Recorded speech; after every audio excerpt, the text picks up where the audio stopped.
Tamil Senior February 2014. Get ready. 10 seconds. 5 seconds.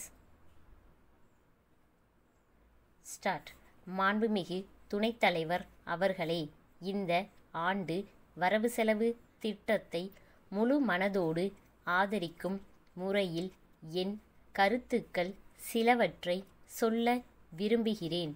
இவ்வாண்டு சமர்ப்பிக்கப்பட்டுள்ள வரவு செலவு திட்டம் எதிர்காலத்தில் ஏழைகளுக்கு நல்ல வழிவகைகள் வகுக்கும் திட்டமாகவும் மக்களுக்கு பொறுப்பு உணர்ச்சியை எடுத்துரைக்கும் திட்டமாகவும் இருக்கிறது. இந்த நாட்டின் ஆசிரியர்களின் குறைகளையும் காவலர்களின் குறைகளையும் உடனடியாக கவனிக்க வேண்டும்.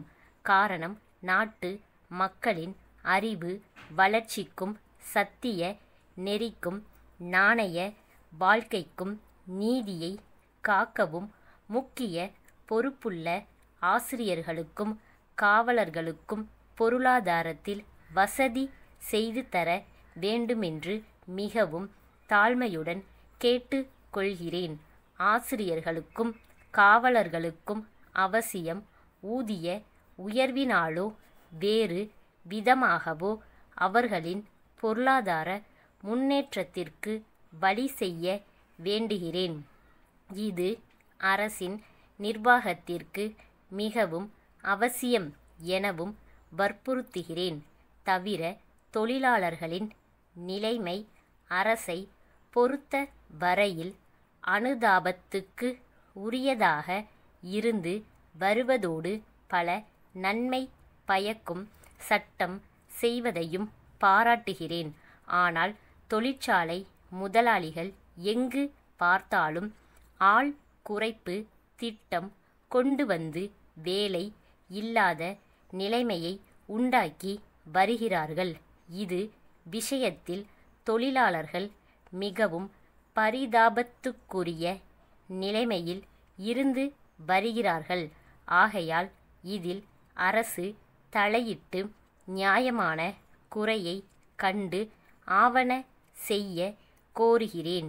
கிராமங்களில் வேலையில்லா திண்டாட்டத்தை போக்க கிராமங்களில் இருக்கும் புறம்போக்கு நிலங்களை ஏழை விவசாய மக்களுக்கு கொடுத்து கூட்டுறவு முறையில் பயிர் செய்தால் வேலையில்லா திண்டாட்டத்தை போக்குவதோடு உற்பத்தியையும் பெருக்க வசதி ஏற்படும் என்று கூற விரும்புகிறேன். அடுத்து, மீன்பிடிக்கும் தொழிலில் ஈடுபட்டு கடல் ஓரங்களில் வசிக்கிற மக்களுக்கு அரசு தனி இலாகா அமைத்து அவர்கள் குறையை போக்க பல முறைகளில் வேலை செய்தாலும் உண்மையில் அரசு நினைக்கிற அளவுக்கு அவர்களுக்கு நன்மை கிடைக்கவில்லை என்று சொல்லலாம். உதாரணமாக, விற்பனைக்கு மீனை கொண்டு போக லாரிகள் ஏற்பாடு செய்யப்பட்டுள்ளன. ஆனால் இதன் மேற்பார்வையை அந்த சமூகத்தில் இருப்பவர்களுக்கோ அந்த சமூகத்தினரால் நடத்தப்படுகிற கூட்டுறவு சங்கங்களுக்கோதான் கொடுக்க வேண்டும் என்ற நிபந்தனை இல்லாததால் தனிப்பட்டவர்கள் கூட இதை நடத்துகிறார்கள். இதனால் சில இடங்களில் இந்த லாரி போக்குவரத்துக்கு முக்கியத்துவம் இல்லாமல் போய்விடுகிறது. ஆகவே இந்த வேலைக்கு அந்த சமூகத்தில் பிறந்தவர்களை முன்வைத்து மீன்துறை வேலை செய்ய வேண்டுமென்று கேட்டுக்கொள்கிறேன். மேலும் இவர்கள் தொழிலுக்கு மிக முக்கியமான கட்டுமரங்களை அரசே முன்பணம் போட்டு வெளியிடங்களிலிருந்து வரவழைத்து மீன்பிடிக்கும் ஏழை தொழிலாளர்களுக்கு நியாயமான விலையில் கொடுத்து இந்த ஏழை சமூகத்தை ஆதரிக்க கோருகிறேன். இதேபோல சென்னையில் சாலை ஓரங்களில் நடைபாதை மேடையில் வாழ்கிற ஏழை மக்களுக்கு வீட்டு வசதி செய்து கொடுத்தால் அது நலமாய் இருக்கும். மும்பை வள்ளுவர் கூட்டமைப்பிடமிருந்து சென்னை திருவாளர்கள் முருகன் கூட்டமைப்பிற்கு எழுதும் கடிதம்.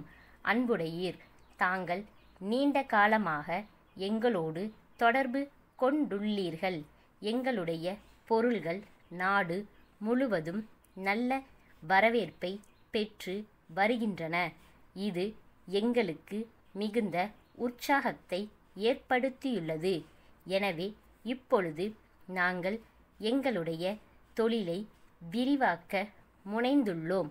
அதற்காக சில நவீன கருவிகளை வாங்க வேண்டிய அவசியம் ஏற்பட்டுள்ளது. அவைகளை வாங்கி நிறுவுவதற்கு சிறிது காலம் ஆகலாம். அதனால் இடைக்காலத்தில் இப்பொழுது உள்ள உற்பத்தி திறனுக்கு தடை ஏற்படக்கூடிய வாய்ப்பு உள்ளது. ஆகையால் கோரியுள்ள பொருள்களை அனுப்புவதில் கொஞ்சம் காலதாமதம் ஏற்படக்கூடும். புதிய கருவிகள் நிறுவப்பட்டு உற்பத்தியை கூடிய விரைவில் அதிகரிக்க நாங்கள் முயற்சி செய்து கொண்டிருக்கிறோம். வாடிக்கையாளர்களுடைய கோரிக்கைகளையும் தேவைகளையும் பூர்த்தி செய்ய நாங்கள் ஆவன செய்து வருகிறோம். தற்போது உள்ள காலதாமதத்திற்கு வருந்துகிறோம். இதனால் தங்களுக்கு ஏற்படக்கூடிய சிரமத்தினை பொருட்படுத்தாமல் எங்களுக்கு தங்கள் ஆதரவை தொடர்ந்து அளித்து வருவீர்கள் என்று நம்புகின்றோம். தங்கள் நம்பிக்கையுள்ள ஸ்டாப்.